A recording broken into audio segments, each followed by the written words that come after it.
Senator Dianne Feinstein has been serving since 1824, I believe. She's been there for a while.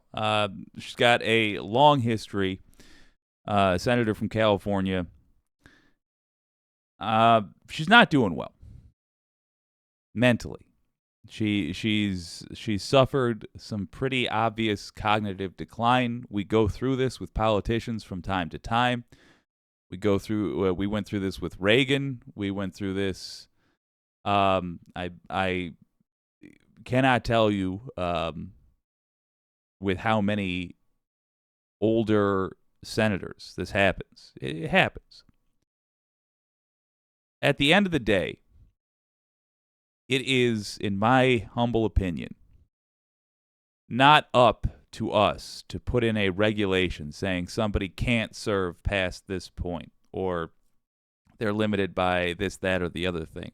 It's the people's responsibility to elect somebody that's going to represent them well. And if they chose to elect Feinstein despite her age, that has to be respected, their ability to make that choice. That said,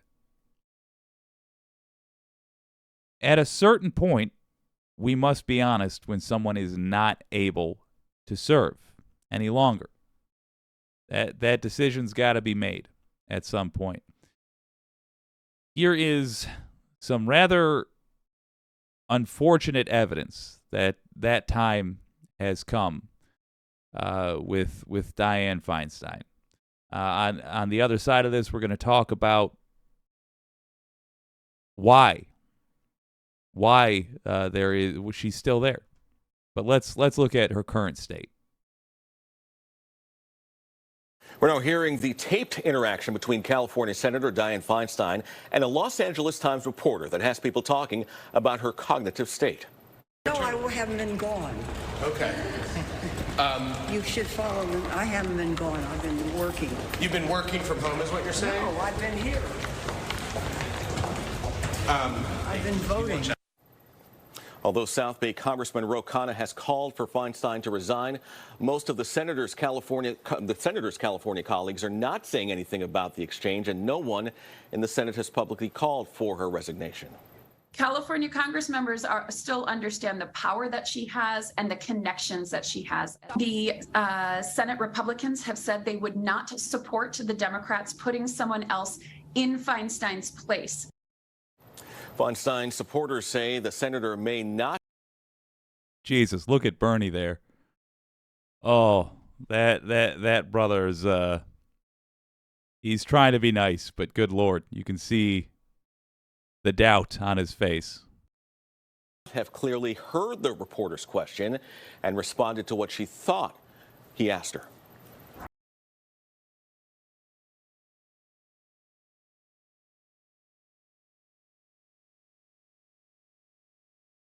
Not an ideal situation. Well, let me just check my my notes here. Since 100% of you are also fans of the Majority Report, you'll have heard this as well. But it's become known that Nancy Pelosi's daughter works for Dianne Feinstein. We cannot get rid of Pelosi. Real quick, as a side note, no matter where you live, if a Pelosi ends up running for office, if any of the spawn of that devil try to become a leader in your area, vote against them. Vote against them. The Pelosis have got to go.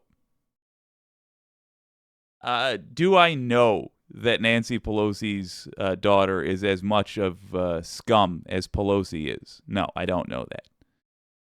But I assume, just based on the character Nancy Pelosi has shown, I'm going to assume her daughters have been raised with that same lack of character and are trying to use Dianne Feinstein like a puppet. Should Dianne Feinstein be there? No, she should not. She is unwell. let's just assume, let's take it in good faith that she answered that question having misunderstood it, and she thought that instead of the 90 plus votes that she missed, that the reporter was talking about her being back in the last couple of days. Let's just assume that's the case. Any other politician, any politician who was functioning correctly would come out and say, yeah, that's what I was talking about. I was talking about the last week. People need to relax. It would address the topic for the public. They would put the public's concerns, their legitimate concerns, at ease.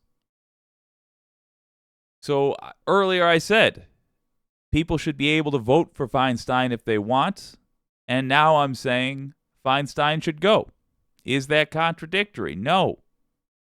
The whole point is to have the people represented by who they choose. In either scenario, the people are not being represented by who they chose. They're not being represented by Feinstein right now. They're being represented by her handlers. That's not who they voted for. There are no regulations making sure that those handlers have their taxes disclosed to the people, have their backgrounds exposed for the people to make an informed decision. She's clearly not doing well. But why would Nancy Pelosi, why would the Democrats, why would the political machine keep her there? Well, partially you might assume it's for nefarious reasons. Maybe Nancy Pelosi is trying to keep the seat open for Adam Schiff, her little gremlin protege. Maybe. There's also the fact, though, that Republicans are not going, by their own words, they're not going to replace her with whoever takes Feinstein's seat. So if we live in the brighter future where Barbara Lee is put in Feinstein's spot, and Gavin Newsom keeps his word, which I don't know why he gave in the first place, because it's ridiculous to do this, but okay, he keeps his word and gives the position to a black woman, is what he said he would do. All right, I like Barbara Lee a hell of a lot more than Schiff. Good. But Barbara Lee isn't going to get to vote on those seats, on the appointments. Neither's Adam Schiff. So what to do? Leave Feinstein there, get the votes out of her that you can? I suppose. If you're talking about what is tactically the best thing to do, believe it or not, tactically the best thing to do is to leave Feinstein where she is, squeeze all the votes you can out of her last hours of life, and toss away the husk. That's tactically the best thing to do.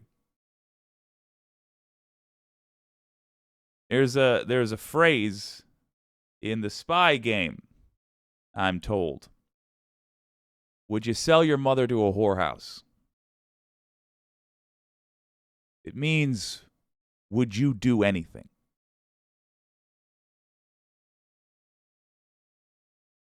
I would not. I'll go to the whorehouse. Hell, I'll work at the whorehouse. Not going to sell my mother.